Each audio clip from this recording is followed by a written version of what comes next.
So, Knight, the film explores belief, the abilities of the human body, so many themes. Talk about what really drove you to make this story happen.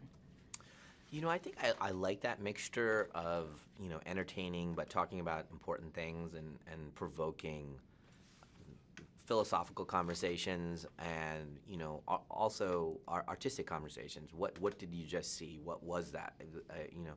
Does it mean this? Does it mean that artistically? But also philosophically that, and maybe this is stuff that just sits in you, but that you come away from these movies and there's a little bit of religion in it. And by that I don't mean like orthodox religion, but like philosophy and things that you believe in. Now, James really brought his A game to this. Talk about his reaction to the script and to the different personalities and challenges he was going to face. I'll tell you, it was a little funny story. So I sent him the script. He was in London. I sent it to him, and then he sent me an email, said, what's my character's name? And then I sent a very, ambiguous email back, said, just read it, dude, just read it. And he was like, huh? That's really strange that he didn't tell me what my character's name is. Well, because you're all the characters. And so it was funny. And then he immediately sent back an email when he finished. I remember getting the email, and it was just like curse words, like excitement and curse words, like, ah.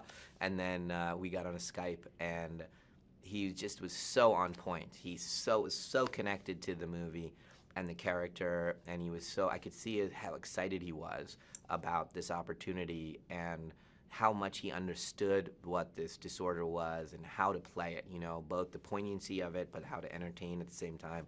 I was super lucky. I mean, it's a dream. You want to have that feeling every movie that the perfect person just walked in and got the role. Now, you have two really amazingly strong female characters in this as well.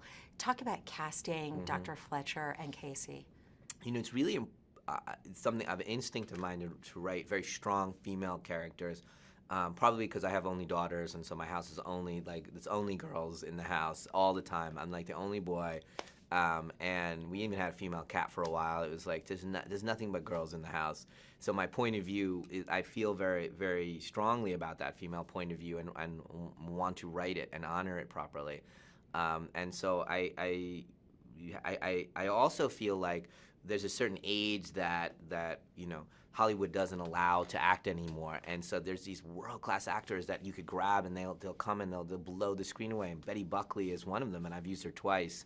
I'm also a big theater actor, director. Like, I love directing theater actors. It's really my secret weapon, is to take actors from the theater and then put them in movies. Both James and Betty have won Best Actor, Best Actress awards on stage.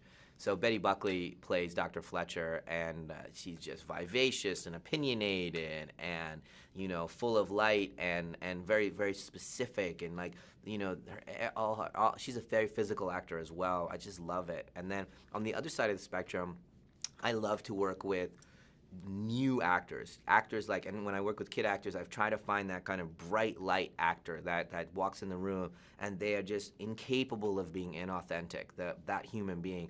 And Anya Taylor-Joy walked in the room and she owned the part the second she did it. I didn't know she was in any movie. She just kind of auditioned for me, and The Witch hadn't come out, and none of the movies that she's in now didn't come out at that time. So for me, she was just a girl that auditioned.